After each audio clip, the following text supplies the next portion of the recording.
Assalomu alaykum saboqdoshlar. Tayba darsxonamizga xush keldinglar. Biz bugun al-usul min ilm al-usul degan darsimizning davomini boshlaymiz. Biz bugungi darsimizda at-tartib baynal adilla, dalillarning o'ttirisindagi tartib haqida to'xtalamiz. Unda biz darsimizni boshlaylik. Bismillahirrohmanirrohim. Idza ittafaqat al-adillatu as-sabiqa, ya'ni ilgirki dalillar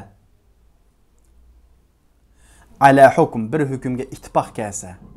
Yani ilgirki deliller degan qaysi kitob, sunnat, ijmo va qiyosdan iborat mushu delillar bir hukmga ittifoq kelsa, hammasi bir hukmni ko'rsatsa, aw infarada ahaduhuma, yoki u to'rt dalilninki birisi yolg'iz bir hukmni ko'rsatsa, min g'ayri muarid, ya'ni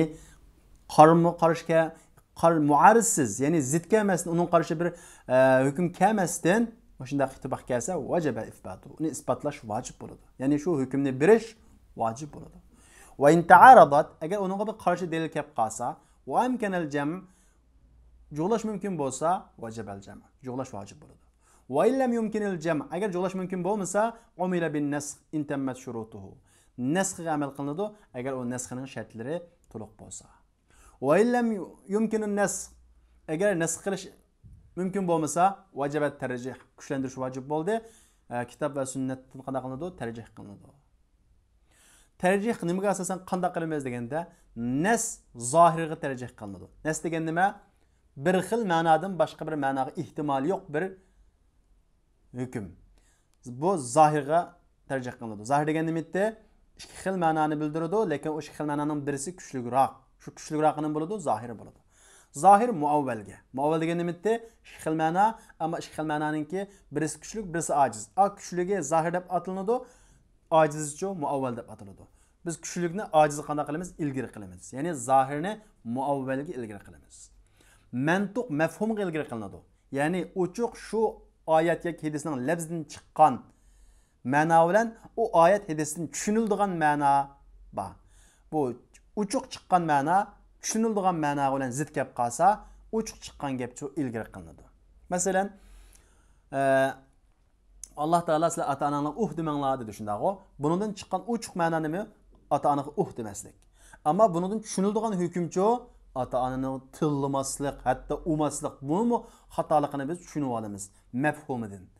Bu yerda bu ikkisi zid kelmaydi. Agar bir hukmda mantiq bilan mafhumi zid kelib qolsa, favqul adda mantiqni mafhumi qanday qilamiz? Ilgari qilamiz. Musbitni nafiga ilgari qilamiz. Ya'ni bir delil bir ishni bo'ladi dedi. Bir delil bo'lmaydi deb zid kelib qolgan bo'lsa, buningda bo'ladi deganni bo'lmaydi degangacha ilgari qilamiz. Naqil anil aslini mabqiyun alayhiqa ilgari qilamiz. Ya'ni bir hukm bor. Aslidan yetkelgan. Ya'ni bir narsalarda aslilik nima? Ibohat. Ya'ni bu ibohat. Amma bir ishni birisi ibohat to'g'ri bo'lgan ishdan birini bir dalil keldi. To'g'ri emas deb. Yana bir dalil bor, to'g'ri deb. Ikki dalil birisi-biriga zid keldi. Bu ikki dalilning birisini biz naqilun anil asl deymiz. Ya'ni u narsani aslidan yo'tkib etgan, to'g'ri emas deb. Yana birisi asl holda qolib qolgan, to'g'ri deb.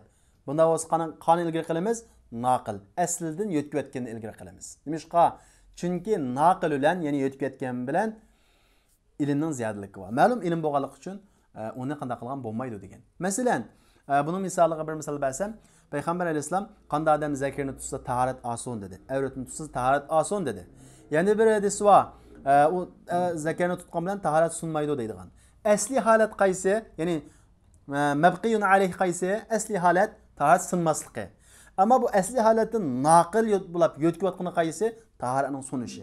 Bu ikkisi zid kelib qoldi. Nima uchun? Naqil anil asli, ya'ni asli holatni yo'tkatqichi mavqiyun alayhi qanday qilinadi? Ilgari qilinadi deymiz.